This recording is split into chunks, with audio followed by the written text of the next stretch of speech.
أحسب الناس أن يتركوا أن يقولوا آمنا وهم لا يفتنون ولقد فتنا الذين من قبلهم فليعلمن الله الذين صدقوا وليعلمن الكاذبين. أم حسب الذين يعملون السيئات أن يسبقونا ساء ما يحكمون. من كان يرجو لقاء الله فإن أجل الله لآت وهو السميع العليم. ومن جاهد فإنما يجاهد لنفسه إن الله لغني عن العالمين. والذين آمنوا وعملوا الصالحات لنكفرن عنهم سيئاتهم ولنجزينهم أحسن الذي كانوا يعملون. ووصينا الإنسان بوالديه حسنا وإن جاهداك لتشرك بي ما ليس لك به علم فلا تطعهما إلي مرجعكم فأنبئكم بما كنتم تعملون.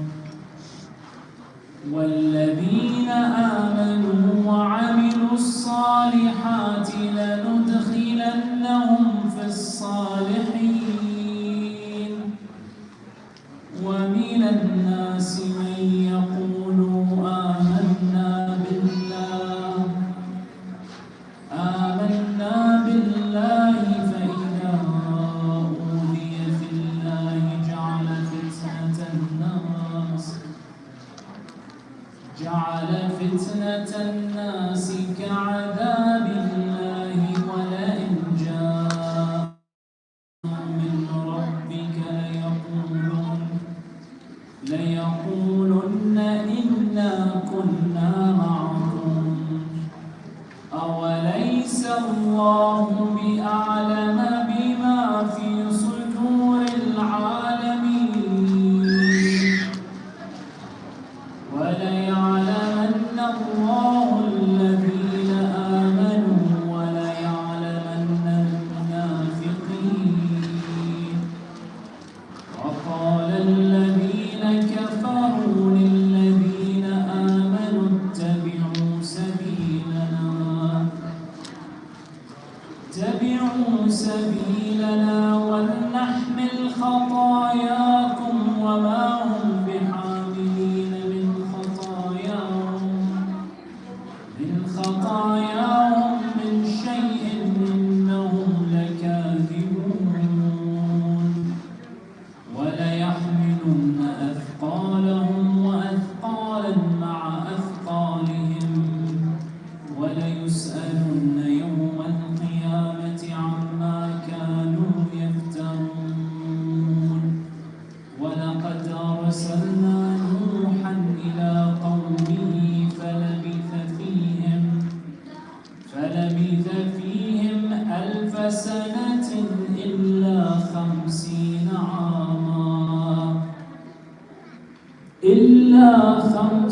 عاما فأخذهم الطوفان وهم ظالمون فأنجيناه وأصحاب السفينة وجعلناها آية للعالمين. آمنا بالله. صدق الله العلي العظيم. اللهم صل على محمد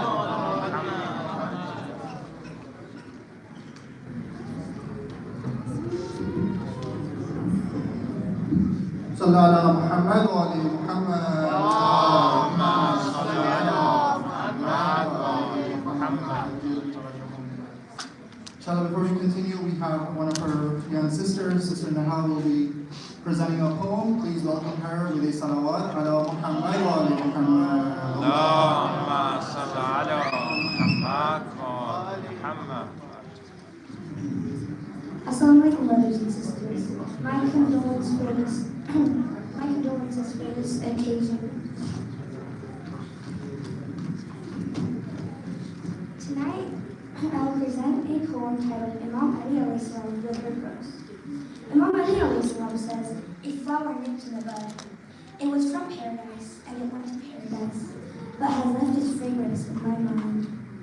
Despite of being placed in the arms of the Holy Prophet, peace be upon him and to his glory, many years later, we would witness how her memory, once reality, would become a secret spinning across the polluted fabrics of time. You were raised in the arms of the Quran. You were raised in the arms of the Quran while Muhammad was raised in yours. Abiha, a mother to your father, to the world you were known. A mother to your father, to the world you were known. Yet you were crushed by the door.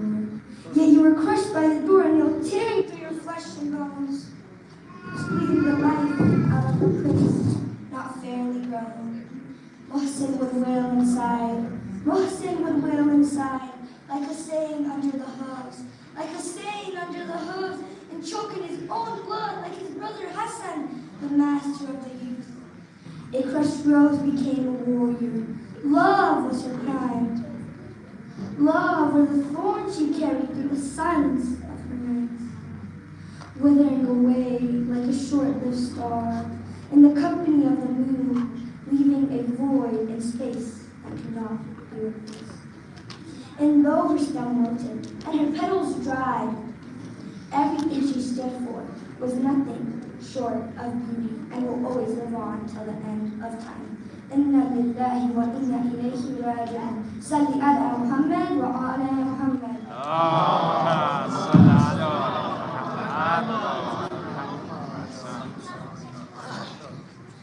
Inshallah, before we continue, just two announcements. Firstly, as always, we have the children's program going on downstairs for kids 4 through 10. So if you have kids between those ages, inshallah, they're able to benefit from the lecture sitting next to their parents. They're able to benefit from the children's program downstairs. There's also the live stream in the toddler's room of the lecture. So for kids under 3, parents are welcome to join with their kids in the toddler's room where there's a live stream of the program.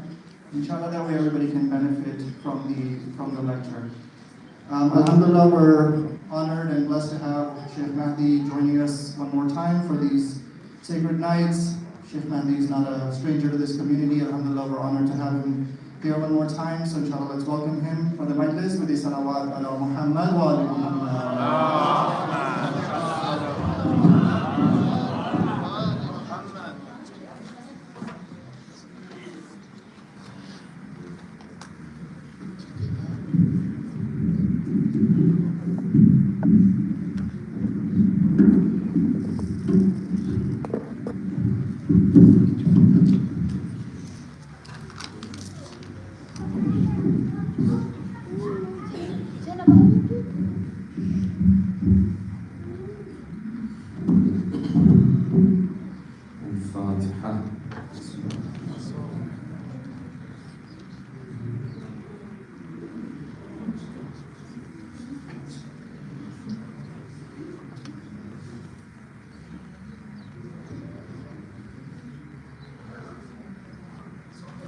أعوذ بالله من الشيطان الرجيم. بسم الله الرحمن الرحيم. الحمد لله الذي لا يبلغ مدحته القائلون ولا يحصي نعماءه العادون ولا يؤدي حقه المجتهدون الذي لا يدركه بعد الهمم ولا يناله غوص الفطن الذي ليس لصفته حد محدود ولا نعت موجود ولا وقت معدود ولا أجل ممدود أما بعد فقد قال الله الحكيم في محكم كتابه الكريم أعوذ بالله من الشيطان الرجيم يا أيها الذين آمنوا لا تتخذوا اليهود والنصارى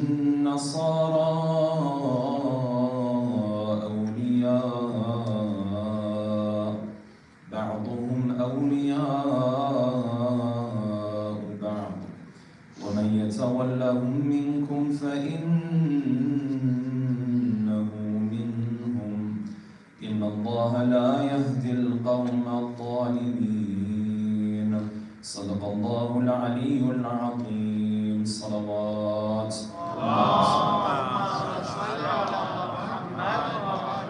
For the love of our beloved Prophet and his beloved progeny, a second loud salawat.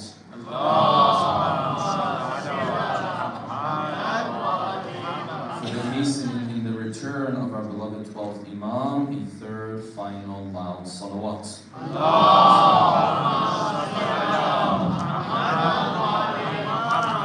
First and foremost, my condolences on these days and nights in which we commemorate the martyrdom of the beloved daughter of our beloved Prophet, Lady Fatimiyya al-Zahra, salawatullahi wa salamuhu alayha.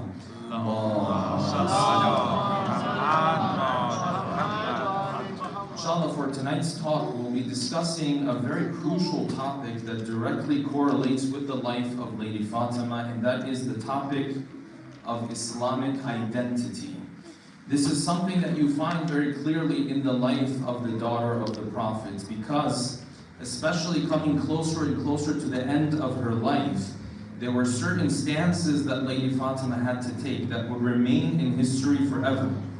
The conversations that she had when the garden of Fadak was taken from her, the conversations that she had with the women of Muhajirin and Ansar when she started to become ill from the attack that took place on her house, the conversations that she had with the Muhajirin and Ansar, the men themselves, when it came to the issue of giving bay'ah to the first Imam, are all stances that Lady Fatima had to take. And maybe beyond all of these stances, the stance that remained in history and remains a question mark that will never go away was the stance that she took when it came to her burial. As is mentioned in multiple narrations and in Sahih al-Bukhari, that the Lady Fatima, she very clearly told the first Imam that her burial is not to be attended by those who were leading the government of the time. What allowed Lady Fatima to take these stances in history is what we refer to as Islamic identity. Because she identifies and sees herself as a servant of Allah subhanahu wa ta'ala, when things get difficult, she sticks to her standards and she takes the stances that Allah subhanahu wa ta'ala expects for her to take. If we want to walk in the footsteps of Lady Fatima, of the first Imam, this Islamic identity is crucial for us. And today, living in the societies that we live in, you will find many of us feel like this Islamic identity is being weakened over and over again. If you go to one generation, they'll tell you, yes, our generation was more religious compared to this generation that is coming up. They'll tell you every generation that goes by, those who live in Western countries, Western societies, maybe the religiosity, the Islamic identity of the future generation is 60%, 70%, 40% of what the previous generation would be. And these are, of course, numbers that they throw out there. We see this lack of Islamic identity in our families. We see this Islamic identity, or the lack of it, when it comes to our children. Sometimes parents come forward and raise this issue. How am I supposed to raise a child that has a strong Islamic identity, because he or she can see that her children or his children struggle to practice the faith. And at times, the youth themselves, a 20-year-old, a 30-year-old, maybe who's going to college himself, high school, whatever the case might be, he or she himself feels like his Islamic identity needs to be strengthened, because he sees he struggles to pray consistently, he struggles to fast consistently, he struggles to abide by the teachings of Islam. All of these at the end of the day come back to a weak Islamic identity that needs to be strengthened. Therefore tonight, inshallah, we'll go into the topic of Islamic identity and we'll answer the following questions. Number one, where does Islamic identity show its importance the most? Where does it present itself the most? Number two, what are the two main elements that I am supposed to work on to strengthen my Islamic identity and that of my children and family? Number three, when it comes to these two elements, how well have our communities, our masajid, our Islamic centers helped in enhancing these two elements? Number four, why did the Quran encourage us to keep some distance from those who don't practice our lifestyle and have the same values that you and I have? Number five, how is celebrity culture affecting our communities and our families today? And number six, and finally, is it enough for me today to sit and sing the praises and the fada'il and the manaqib of Lady Fatima? Or are there serious questions that I have to answer when it comes to her lifestyle and her seerah? Tonight, inshallah, we'll delve into these 6 questions with Allah salawat ala Muhammadin wa ali Muhammad.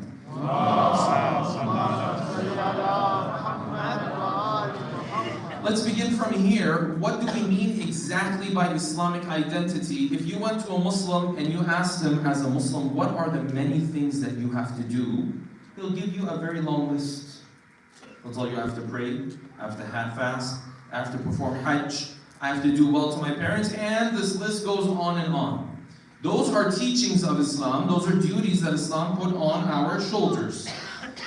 What is the foundation to acting on those duties is what we call Islamic identity. It's one thing for me to understand what Islam has to say on different issues, what Islam expects from me on different issues. Yes, these are the teachings of Islam. Then it depends how much I identify as a Muslim, how much I want to take on this burden. That's going to determine whether I try to practice these teachings or I become quite liberal in my practice and I say it doesn't really matter. That Islamic identity is the foundation to acting on the teachings in Islam, the duties in Islam. This is simply what we're referring to as Islamic identity. This, of course, is under attack today. And this is something that the Ahlul Bayt told us was going to be under attack. Why? Because the narrations of the Ahlul Bayt told us that practicing your faith, identifying as a Muslim, as a servant of God, is always difficult, it's always a test, it's always a trial, but it's specifically a test and a trial during the time of ghaibah. During the time where the Imam, an icon of guidance, is hidden. See, it's very different from a society where if you have questions, you can potentially make your way to ask an Imam, for example. You have a living role model in front of your eyes. That's a little bit easier to deal with. During the time of ghaibah, things become far more difficult.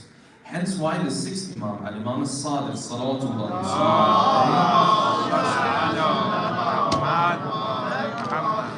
he told his companion, Inna li sahibi hadha al-amr ghaybatun. The owner of this affair, meaning the 12th Imam, he will have a ghaibah, he will have an occultation. Al-mutamassiku bidinihi fiha, the one who's able to hold on to his faith during that time, kal-khariti lil-qatad, is like the one who is doing khartul qatad. Khartul qatad was a saying they used to have in Arabic. Why? Because qatad was the name of a plant in the deserts of Arabia that had thorns. And if you wanted to use your palms and your hands to pull on these thorns, in Arabic they had a saying for it. They used to say, Khartul Qatad, palming the thorns of the plant of qatad. It was a saying they used to have. They wanted to say something is nearly impossible, they would say what? They would say it's easier to palm the thorns of qatad than this thing that you're talking about. The sixth Imam said, the one who holds on to his faith during the time of ghaibah, كَالْخَارِتِ لِلْقَتَادِ. It's as if he's holding his plant and moving his hands downwards, palming the thorns of this plant with his own hands. So this Islamic identity is definitely under attack during the time of ghaibah. There's no doubt about it.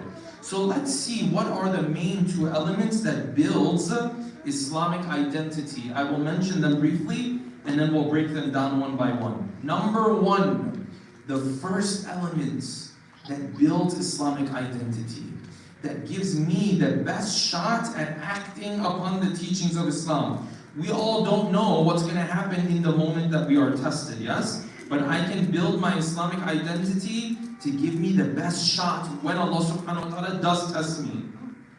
Element number one in building this Islamic identity is placing myself in an Islamic atmosphere, environment, culture. Atmosphere, environment, culture is the number one element that builds Islamic identity. Then comes element number two. Element number two is a deep knowledge and understanding of my faith.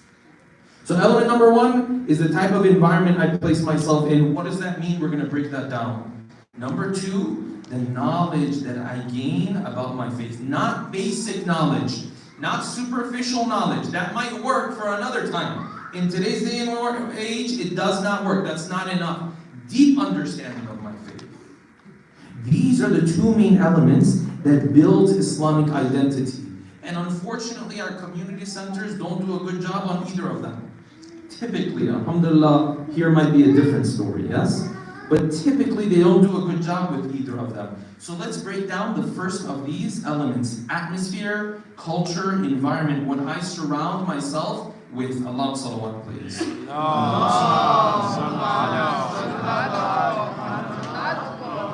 What falls under this atmosphere, this environment I built around myself? A number of elements. If you're a parent, you have to pay attention very carefully.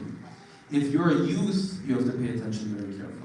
If you're in high school, middle school, this all relates to all of you and myself. What falls under this atmosphere, this environment I surround myself with? Number one of those things is my friends, who I spend time with, who I hang out with, who I interact with, who I'm having a good time with. Of those elements are the families that I go to their house for my family to spend time with them. Of those elements is the environments that I place myself in, the physical environments I place myself in. Of those elements are the heroes and the mentors that my children have in the house. Who do they look up to? Are they looking up to Spider-Man? Are they looking up to Batman when they're younger? Or who are they looking up to? Of those elements is what I watch and what I expose myself to, whether it's TV shows or it's on social media.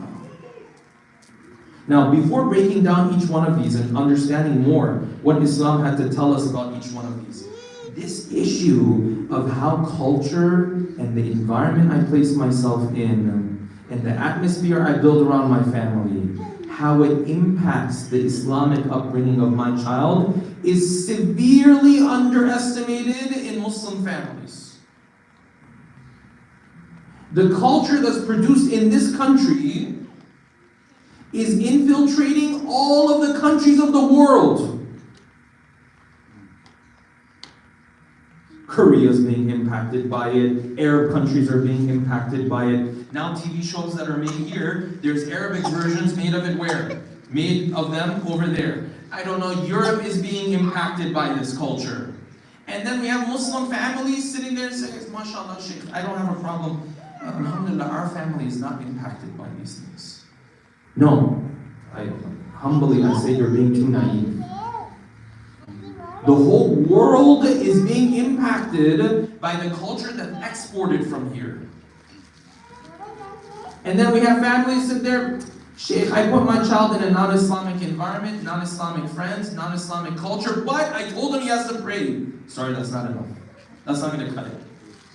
You have closed your eyes. This is wishful thinking. You and I underestimate the power of culture, environment, atmosphere.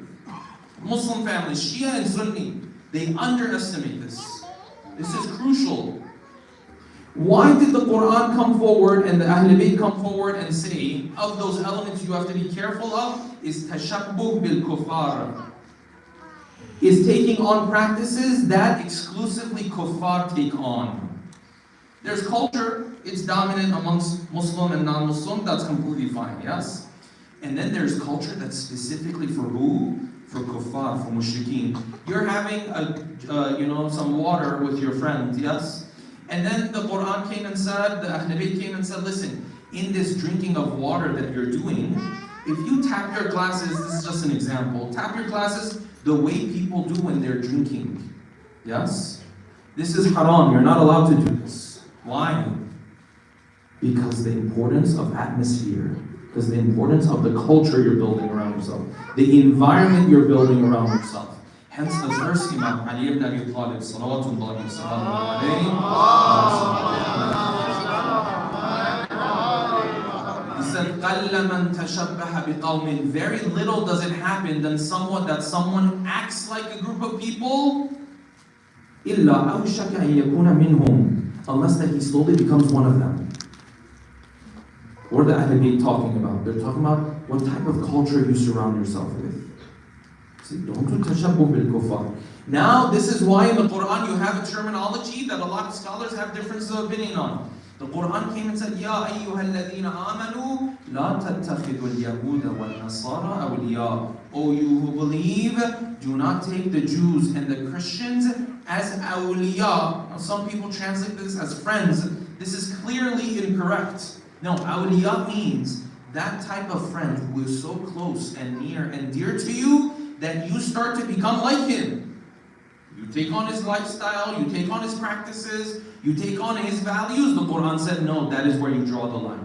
You want to have a friendship where you show someone from another faith respect and kindness and goodness, there's nothing wrong with that. That is encouraged in Islam. But then if you go so far that it becomes as such that you are taking on those practices, Islam said, no. You have to draw the line there. Hence why the Quran said, وَمَنْ يَتَوَلَّهُمْ مِنْكُمْ, whoever has this type of relationship with them, فَإِنَّهُ مِنْهُمْ, he's going to become one of them. Quran said, keep some distance here. تَشَبُّهْ بِالْكُفَّارِ. When it came to the topic of friendship, what did the Quran say and what did Hadith say? The 8th Imam, he said, مَنْ اسْتَفَادَ أَخًا فِي اللَّهِ, whoever gets himself a good friend, a relationship that's based on Allah subhanahu wa ta'ala, فَقَدْ اسْتَفَادَ بَيْتًا فِي الْجَنَّةِ, he just bought himself a mansion in heaven.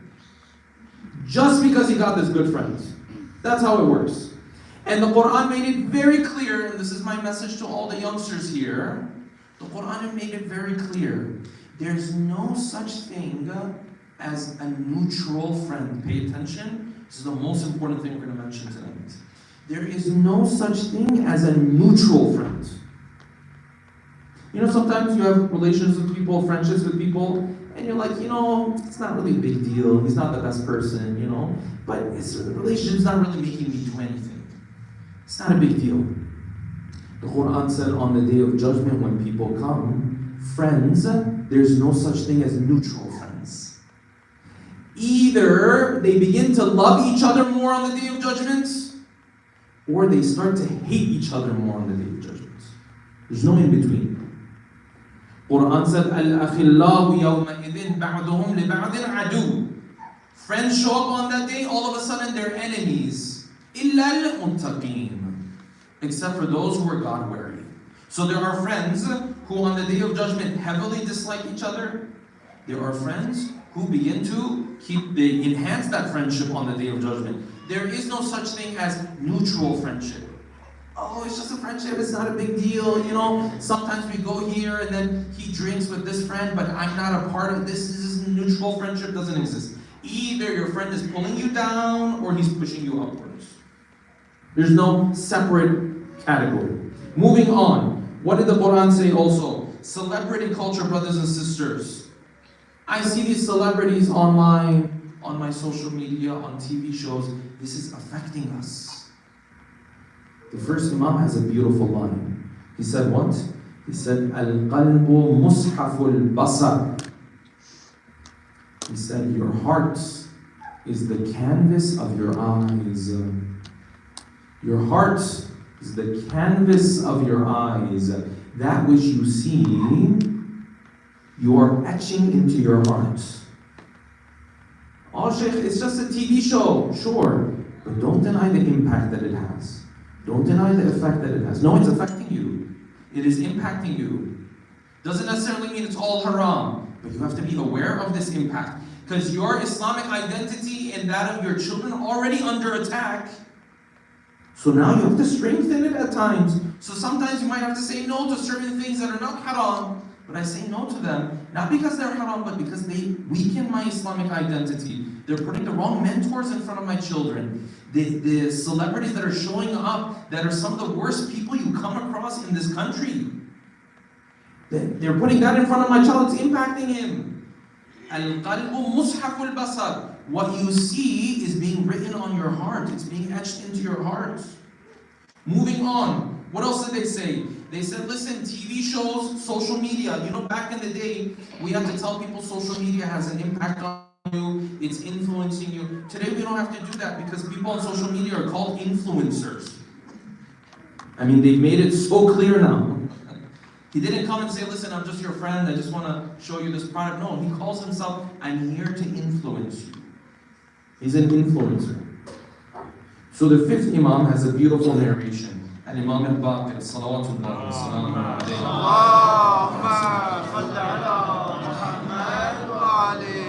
When you sit and you listen to this influencer, to that social media content, to this TV show, to whatever, always remember this. The fifth Imam said, Man asqa ila natiqin. Someone's speaking, someone's delivering a message, you're on the receiving end, and you're paying attention, you're listening. So you're receiving that message. Man asqa ila natiqin, the one who listens to another person speaking. And the person who's speaking, yu'addi anillah, he's speaking on behalf of God. He's speaking a speech that is going to point you towards Allah subhanahu wa ta'ala. He said, just by sitting there and listening, فَقَدْ عَبَدَ اللَّهِ, you are worshipping Allah. And then he said, but if the person who's speaking, he's speaking on behalf of shaitan, his speech leads you in that direction, which is 99% of celebrities today. The hadith said, if you listen to him, it's like you're worshipping who? It's like you're worshipping shaitan. Oh, but I'm not doing anything. Yes. Hence why it's not always haram. Yes. So our marajir are clear on this. But does it weaken Islamic identity? Absolutely. Now in these TV shows that you see now, what are they promoting? You think they're promoting things that build the Islamic identity of our children and our families? Or does it break down the Islamic identity of our children and our families? No, it does the other. Why do you think, brothers and sisters, gender roles are becoming such a big problem? It's because we're being exposed to the opposite of that. And then this young man, this young sister comes, and asking questions is always a good thing, yes? But I'm talking about what's happening behind the scenes. Comes and says, but it's very difficult for me to understand. Why does Islam want these types of gender roles? Why does Islam want this person to dress this way? Why does Islam want this man to have these responsibilities?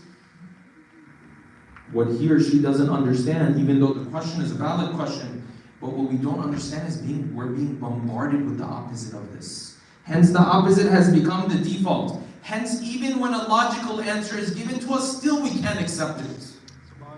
Still we say, but I don't know, Shaykh, it doesn't feel right to me. Yes, it doesn't feel right to you. It doesn't feel right to me. Because we've been exposed to the opposite for way too long. My Islamic identity has been weakened for way too long. Of course now when I hear Islam's version, it's going to be a little unusual for me. It's not going to sit well with me. Even though when I know logically, it makes sense. I say, but why? I don't understand. Why does Islam do this? Why does Islam do that? That's because I'm being bombarded with the opposite of it 24/7. Everything that you see has an impact on you. Don't underestimate the impact of whatever it is that you watch, whatever TV shows, whatever series it is, social media. Every second, brothers and sisters, we are being impacted. This is the importance of element number 1. Atmosphere and environment. Allah salawat.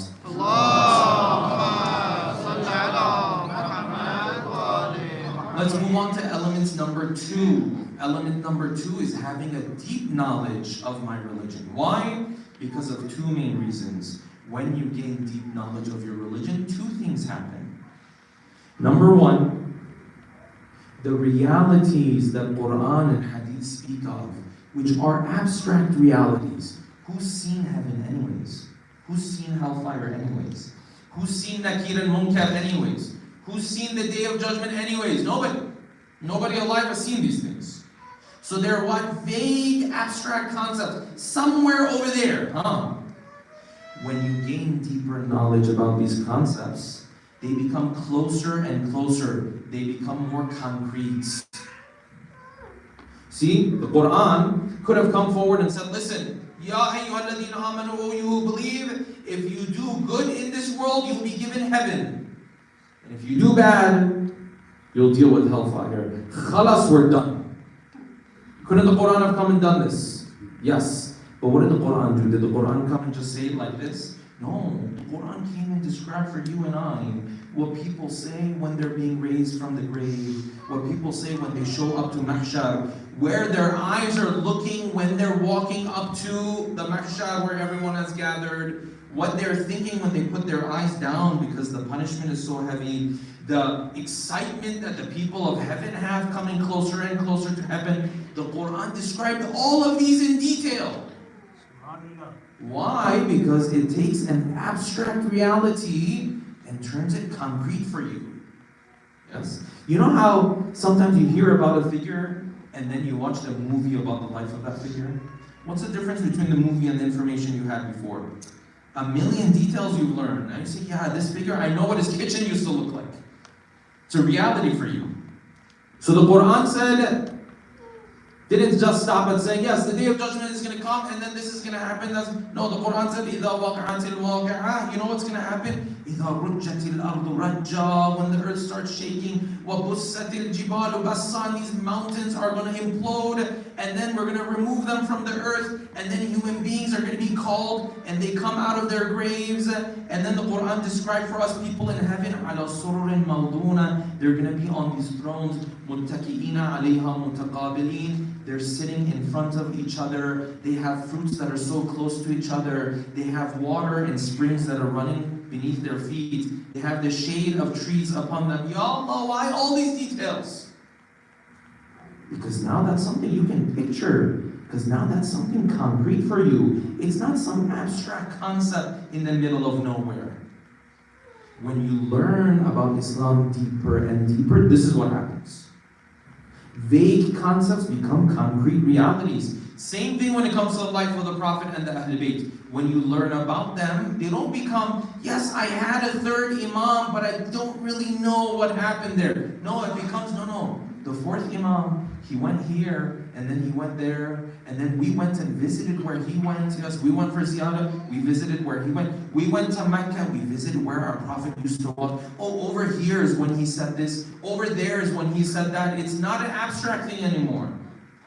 Your whole life begins to revolve around these concrete realities. But this only happens if you continue to learn. This only happens if you're not happy with superficial knowledge. This is first thing that happens when you gain knowledge. Number 2, which happens, you're able to answer the many questions that are going to come your way.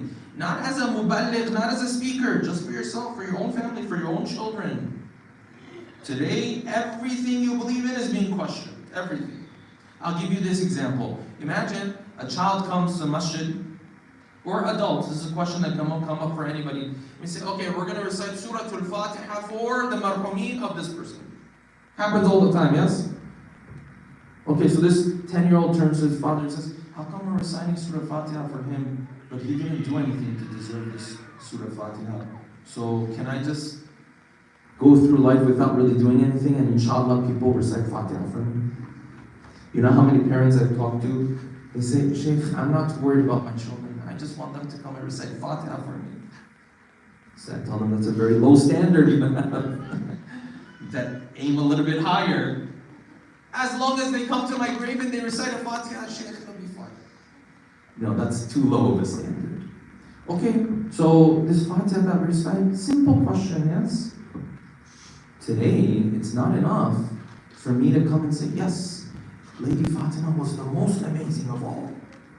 Look at all of her fadail, all of her manaqib. Of course, she has so many fadail. We can't even count the titles that she has been given in narrations. Yes? Multitude of titles. So who's going to come close to the fadail of Fatima? Okay, but it's not enough just to say this. Then I have to answer questions about her life. And these questions, they all require deeper Islamic knowledge. So when it comes to Lady Fatima, I'm going to give you 5 examples of questions that come to mind. That it's not enough for me just to say Fatima was the best. Fatima was the best. Then what does that mean in my life today? I have to answer these questions. Number 1, you have to address her young age in marriage.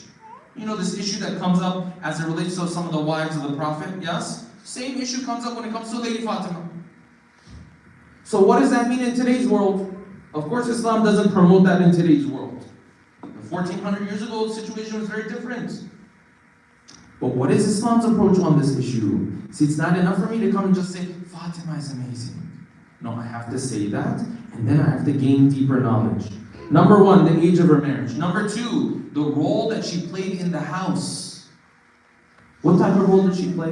Does that mean our sisters today have to play that role? Or has the role changed a little bit? What does this mean? These are discussions that need to be had.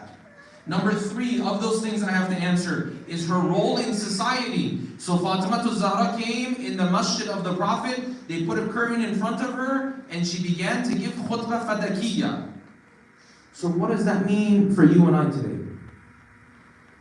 There's one approach that says, yes, this sister, our daughters, they should stay in the house 24/7. This is one approach. The other approach is, no, Fatima came and led a revolution, so I should raise my child to lead a revolution. So which one is Islam's approach? Maybe neither, maybe something in between. Number 4, of those things I have to address is how she got married and her approach to marriage. The simplicity of the marriage, the modesty of the life that they started with. What does that mean for me today? These are discussions that need to be had. Number 5, her dress code, her modesty, how she carried herself, even when she came to give khutbah fadakiyya. Some of the narrations say there was a curtain. What does that mean for me today? It's not enough for me to sit there and say the best household was the household of Fatima and Ali. Of course that was the best household. But beyond that, I need a deeper understanding of these different elements. The only way to approach this is to become a lifelong learner when it comes to the Ahl Bayt and when it comes to the Quran. Then a person who ties himself to this deep knowledge and ties his children to this deep knowledge, then these figures and these realities become concrete in him and in his life. Then when the time comes that he has to take a stance, then inshallah, he gives himself the best opportunity to take that stance. Look at Fatima Zahra. When she came and stood in the masjid of the Prophet, none of it was about herself. Look at khutbah fadakiyya. The whole khutbah, so long. How much of it was about Fatima herself? Almost none of it. Almost none of it was about herself. She came, she stood there, she introduced her father, she spoke about the blessing of prophethood that they had been granted with. She spoke about how their family, the Prophet had pointed to this family and said this family is going to be special. Then yes, a small part of the khutbah, she turned around and said, listen, first of all, this was a gift from the Prophet to me. Secondly, if you don't give it to me as a gift, then I have a right of inheritance at the very least. Been granted to me as inheritance. Then the end of the khutbah is again not about her. This is a person who has strong Islamic identity. When you give yourself strong Islamic identity, you give yourself the best chance to act upon the teachings of Islam, inshallah. This lady Fatima, with her braveness and how much she stood up for truth, this is exactly why we hear of the masa'ib that she went through and the calamities that she went through. Let us dim the lights, inshallah, and take our hearts, brothers and sisters, to the city of Medina. Sallallahu alayki ya Fatimah al-Zahra, sallallahu alayki ya bint Rasulullah. During these days and nights, they say after the attack on the house of Fatima, then the illness of Fatima began to become more and more severe. And now maybe Fatima is not even able to take care of her duties in the house anymore. She's not even able to take care of the things that she needs in the house anymore. Maybe some of the children come and hold the hands of Fatima as she walks from one room to another room. And maybe during these final days, Fatima becomes so weak that now they have to help her to even move. And now her illness has become so severe that she can no longer even move from this bed that she is lying on. Imagine Ali ibn Abi Talib, imagine this husband comes into the house every day and he sees his Fatima is melting away in front of him every day. Every day she has become weaker and weaker than before. And the only reason why Fatima can take this is because there was that day where the Prophet had told Ali ibn Abi Talib and told Fatima that these moments would come. They say when the Prophet was going through the final moments of his death, he told everyone to leave the house except for his relatives. And then he called the relatives closer and he told Ayman to have everybody else leave. And one narration says he took the hand of Fatima and he placed it in the hand of Ali. And he said, "Oh Ali, this is the amana of Allah I am placing with you. This is the wadi'ah of Allah I am placing with you. This is the one that I am entrusting you with, that Allah subhanahu wa ta'ala has entrusted you with. Oh Ali, take care of my daughter. Oh Ali, take care of this amana that I'm leaving behind with you." And Rasulullah knew what was going to happen to this household. Rasulullah knew what was going to happen to his daughter. Now those moments have come that Ali sees Fatima is melting away in front of him. Fatima called Ali ibn Abi Talib, "Oh Ali ibn Ammi, my cousin, come, sit here, let me tell you my final wasiyah." Imagine what's running through the heart of Ali during these moments. Imagine the tears that are leaving his eyes in these moments. Ali came and sat beside the deathbed of Fatima, and Fatima began to give his wasiyah. Every wasiyah is so painful for Ali to listen to, yes? And Fatima began and said, "Oh Ali, the moment my lifeless body lies in front of you, the moment my soul leaves my body, oh Ali, only you do I want to help with my ghusl and with my kafan. I don't want anybody else to come. And don't call all of those who oppressed us. And don't call all of those who took away our rights after the Prophet. Oh Ali, I want you to be the one who takes care of my kafna and dafna. I want you to be the one who takes care of my tajheez. Oh Ali, take me in the middle of the night and bury me in the middle of the night. And don't let anybody else know that you're burying me." This is the loneliness of the daughter of the Prophet. This is the ghurba of the daughter of the Prophet. And Ali is listening. According to one narration, Fatima turned to Ali again and she said, "Oh Ali, then when you're done with this, don't leave the grave. Sit by the grave a little bit. وَأَكْثِرْ مِنْ دُعَاءِ الْقُرْآنِ مِنْ قِرَاءَةِ الْقُرْآنِ." Sit there a little bit and continue to recite some verses of the Quran and continue to pray for me, because that first night is a difficult night for those who leave this world. The narration says those moments came closer and closer until it says that all of a sudden they saw Fatima is crying now. Before Ali was crying, now Fatima is crying. He turned to her, said, "Fatima, why are you crying in these moments?" She said, "Because I know what will happen to you after I'm gone." As long as Fatima was there, Ali had someone to rely on. Ali had someone to go to. Ali had someone to seek refuge in. But Fatima said, "Oh Ali, I know what this ummah will do to you after I am gone." What moments is Fatima talking about? She's talking about those moments in the masjid of Kufa when Ali is in his prayer and then all of a sudden he is struck on the head and he calls out, "Fustu wa Rabbil Kaaba." But Fatima is nowhere there to help Ali anymore. And only the Aitam of Fatima are there. We tell Fatima to Zahra, oh Fatima to Zahra, at least at that time the Aitam of yours will be there to help Ali. What will you do on the 10th of Muharram?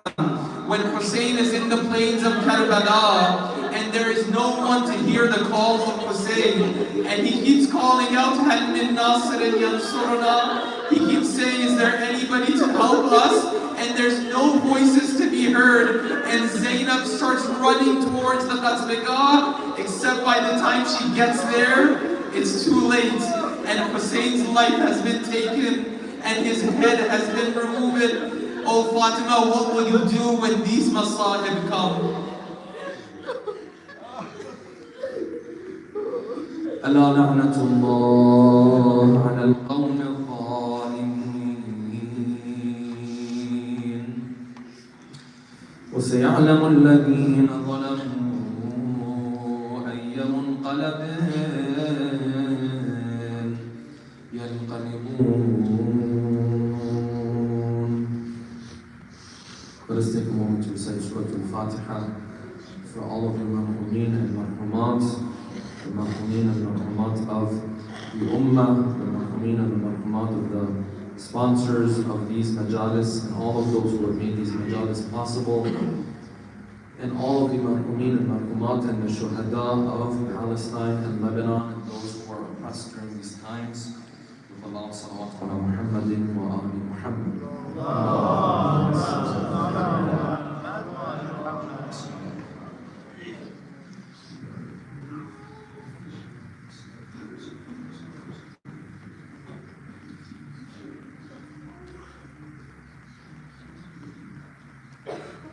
Ya Hussein. Ya Hussein. Ya Hussein. Ya Hussein. Ya Hussein. Ya Hussein. Ya Hussein. Ya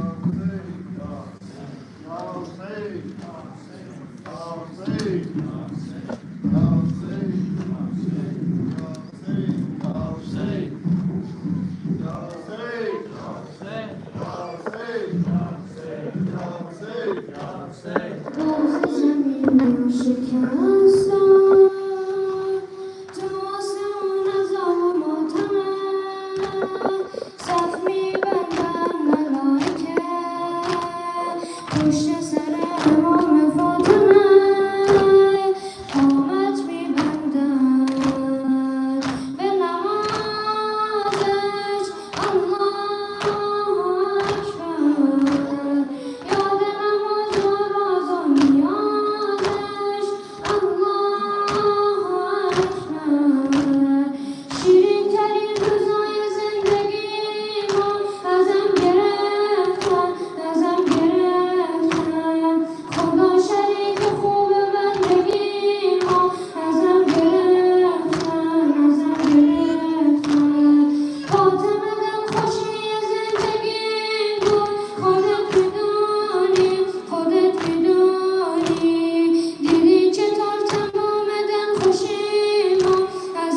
रोती रही गए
عن سليم بن قيس جاء لنا خبر والأثر روته الصحيفة أن مولاتنا الزهراء بلا هضمت وقد هجمت عجول السقيفة. يقول سلمان إن القوم قد دخلوا ودون إيمان تعسا للذي فعلوا. يقول سلمان إن القوم قد دخلوا ودون إيمان تعسا للذي فعلوا. كثم نيران منها الباب مشتعل تقل أضعان يهبطونها الجبل. وإنما صار من بعد أدحى قد أبدت النار للقوم وجها. قد أبدت النار للقوم وجها. فاطمة فاطمة يا زهراء فاطمة فاطمة يا زهراء فاطمة فاطمة يا زهراء فاطمة فاطمة يا زهراء. أسرف القوم في الطغيان فقد رسموا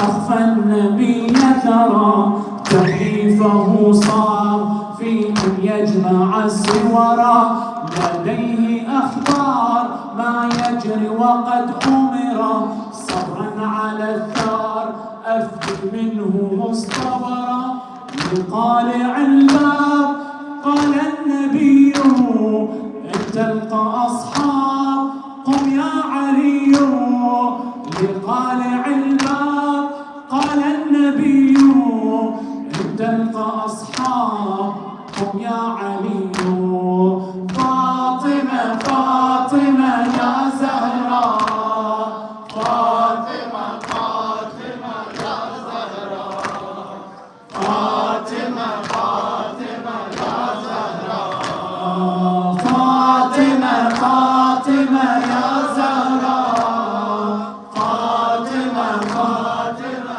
يا زهراء فاطمة فاطمة يا زهراء وحد الحقد في المجموع 300 وكل فئة تريد انتقاما دار وليهم المفجوع غدت هدفا فوا أسفا أليس الإماما الرجس نادى فلتخرج مبايعة الرجس نادى فلتخرج مبايعة حبيبة الله جاءته مقاطعة من كنت مولاه قالتها مدافعة ويلاه ويلا كان الرد فاجعة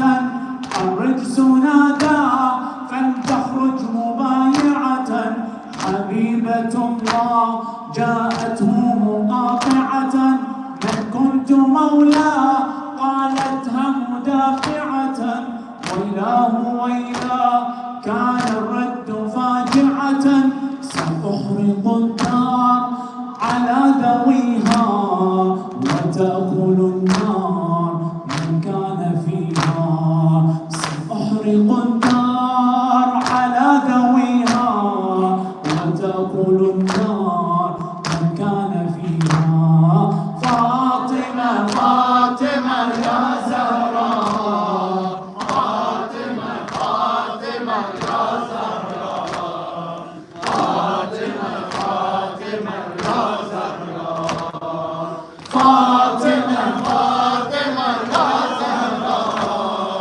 فاطمة فاطمة يا زهراء فاطمة فاطمة يا زهراء وحد الحقد في المجموع 300 وكل فئة تريد انتقاما دار واليهم المفجوع غدت هدفا فوا أسفا أليس الإماما الرجس نادى فلتخرج مبايعة حبيبة الله جاءته مقاطعة من كنت مولاه قالتها مدافعة ويلاه ويلا كان الرد فاجعة الرجس نادى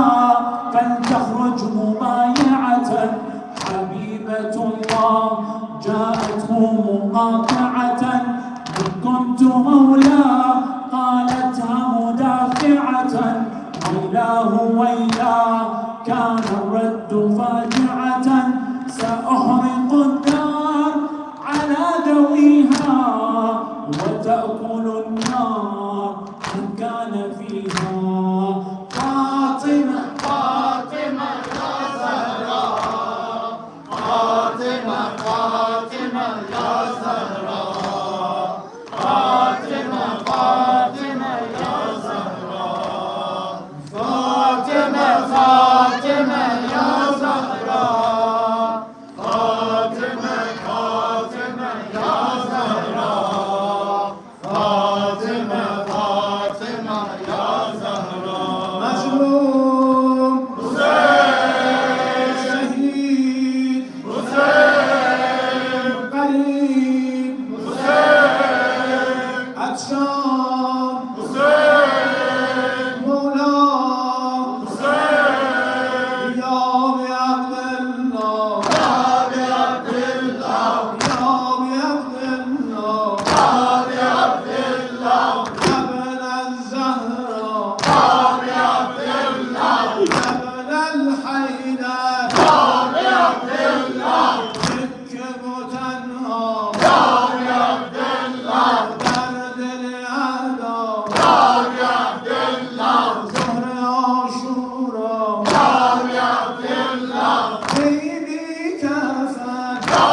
تاجك ابن الحسن عجل على ظهورك شب است و بغض و سکوت و صدای گریه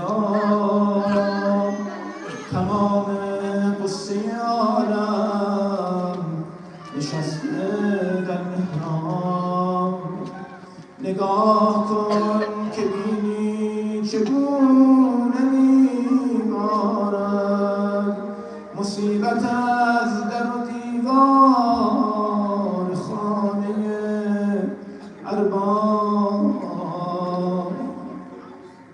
بسم الله الرحمن الرحیم اللهم